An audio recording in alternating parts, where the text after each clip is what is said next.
বাংলাদেশ চলচ্চিত্র শিল্পী সমিতির 2024-26 মেয়াদের নির্বাচনে পরাজিত প্রার্থী নিপুণ আক্তারের করা এক রিট আবেদনে সাধারণ সম্পাদক পদে ডিপজলকে বিজয়ী ঘোষণার ফলাফল স্থগিত করেছেন হাইকোর্ট।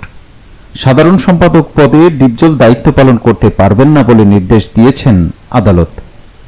শুধু তাই নয়, চলচ্চিত্র শিল্পী সমিতির নির্বাচনে অনিয়ম ও কারচুপির ঘটনা তদন্তের জন্য সমাজ কল্যাণ মন্ত্রণালয়কে নির্দেশনা দেওয়া হয়েছে।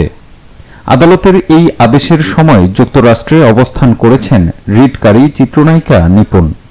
আদালতের এসব আদেশের পর প্রতিক্রিয়া জানিয়েছেন মনোয়ার হোসেন ডিপজল। ঢাকাই সিনেমার এই মুভি লর্ড মনে করেন চিত্রনায়িকা নিপুণের পেছনে বড় শক্তি আছে, যে কারণে তিনি বারবার এমনটা করতে পারছেন। যেহেতু দেশের বাইরে থেকে সে এসব করছে, সেহেতু বুঝতে হবে তার পেছনের হাত অনেক লম্বা। নিপুণের এমন সব আচরণে সিনিয়র শিল্পীরাও কষ্ট পেয়েছেন বলে দাবি করেছেন ডিপজল।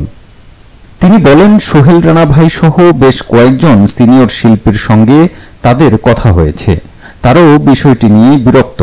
এই 2 বছরে যে নোংরামি হয়েছে, এর আগে এমন নজির নেই। বাংলাদেশের ফিল্মের মানুষ এমনটা করতে পারেন না।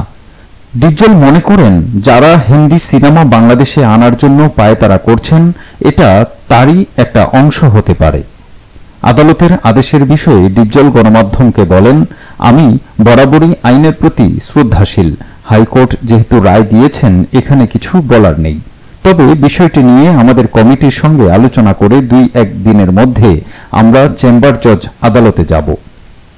উল্লেখ্য, গত 19 এপ্রিল অনুষ্ঠিত চলচ্চিত্র শিল্পী সমিতির 2024-26 মেয়াদের নির্বাচনে সভাপতি নির্বাচিত হয়েছেন মিশা সওদাগর 265 ভোট।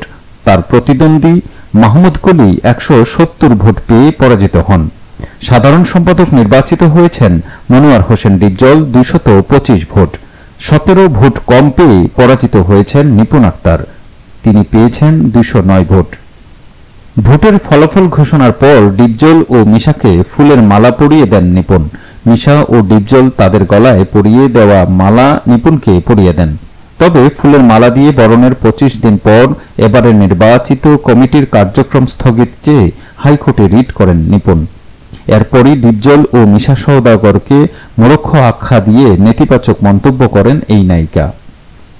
এর আগে 2022-24 মেয়াদের নির্বাচনও নিপুণের নানান অভিযোগে প্রশ্নবিদ্ধ হয়েছিল ও উচ্চ আদালত পর্যন্ত গড়িয়েছিল মামলা।